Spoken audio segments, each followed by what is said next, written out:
واحد المصري كان مخرج ودابا في تركيا، فهمتي، طالق اللايف دابا، واسمعوا الخوت مزيان وجالس تيخربق لك في التاريخ وسبته وكذا، وتيشكر لك في اردوغان، الحاج اردوغان الامبراطور رئيس الخلافه، ويشكر لك في شانسيز بيدرو والطارق ماتشلا. هل تعلمون لماذا أن بيدرو شانسيز كذا ضغطت عليه كذا أمريكا؟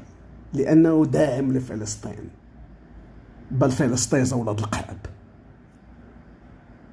ويشكروا لي كذا، وشي ناس عندنا تحنا مسيوقين، فهمتي، اطلق اللجام وسير، سير فوق العود، طالق اللجام راه غادي يمشي معاك.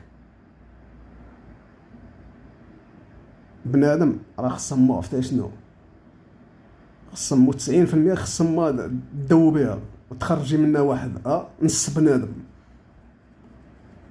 الله الى الخلافه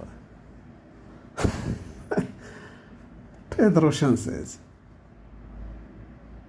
وراه كلها تيضرب على راسو. اش من بيدرو شانسيز، اش من فلسطين، اش من بانت لكم فلسطين والمغرب دابا اللي محتلين لي اراضي، سبتاها من ليبيا، جزر الكناري، جزر جعفريه، وزيد وزيد، واللي قسموا سنين هادي.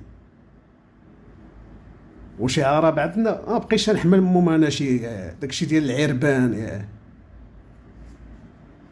وكون صاحبي يحط لي قربان باقي نرجعوا من الجاهليه، يحط قربان الالهه ديالو، اعلو هبل ولاد القحابي.